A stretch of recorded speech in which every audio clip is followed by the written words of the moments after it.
It seems that one of our library fairies has discovered the magic recipe for fairy Play-Doh.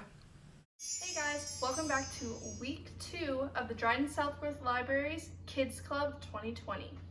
This week is all about fairy tales, and I thought, is there any science for fairy tales? And I came up with the perfect solution. Today we're going to be making fairy Play-Doh. In your bag, you got an instruction sheet. This shows you some activities you can do with your Play-Doh. Just a little bit more you can do after you make it. You got a bag of cornstarch. You got a little container of conditioner, either strawberry or coconut, or a mix. You got a mixing stick, and you got some fun glitter and sequins to add at the end. So what actually happens? What's the science behind Play-Doh? Why is it when you add a dry ingredient and a liquid ingredient, it becomes a Play-Doh? When the dry ingredient and the liquid ingredient are mixed together, they form what's called a solution. That's two substances mixed together. That's the science name for it. Mixing these up even more creates a chemical reaction that causes them to bind together, and when they bind together, they form the Play-Doh.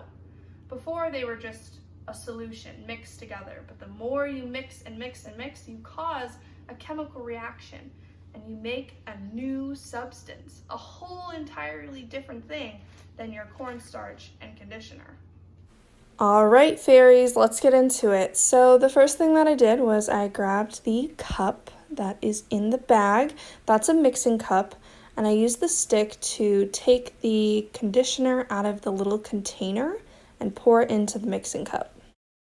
And then the next step is to start adding the cornstarch. So I actually poured mine into a bigger bowl just so that I could grab it easier. I suggest adding this extremely slow. Do not pour the entire bag into your cup.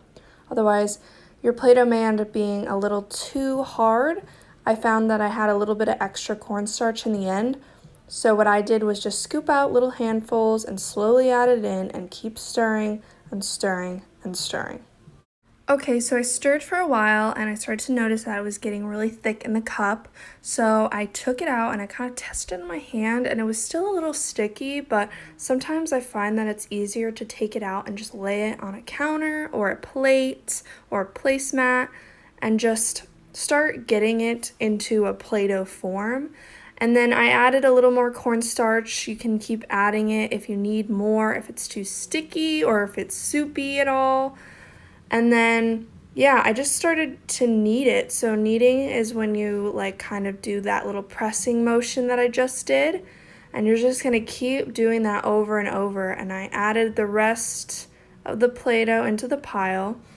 And you just have to keep playing with it. It's going to become more Play-Doh-y the more you play with it. It's called Play-Doh.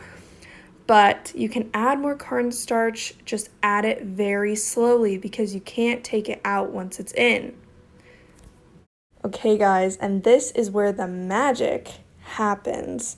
So we just saw two different substances, the conditioner and the cornstarch, come together as a mixture at first, but now it's a completely new substance called Play-Doh. Okay everyone, it's my favorite part of the fairy dough experiment. So I actually put a little bag of fairy dust and fairy magic gems in your bags. So you can add some of my special fairy dust to your fairy dough. There's also a few gems in there, and I want to see what kinds you guys got. I threw in a whole mix of my special gems. So I'm a fairy who loves a lot of glitter, and as you can see, I added a lot more. You can also add color if you have any food dye at home, or even a little bit of paint. You can make it any color you want. I personally kept it white because I love seeing the glitter inside of it. But you can do whatever you want because it's your fairy dough. And to top it all off, you can use the conditioner container to hold your Play-Doh so it lasts longer, and you can play with it whenever you want. Thank you guys for watching this week's Science Moment. I'm Dr. Julie Guest. Make sure that you check out Erin's craft and Diane's reading of this week's books.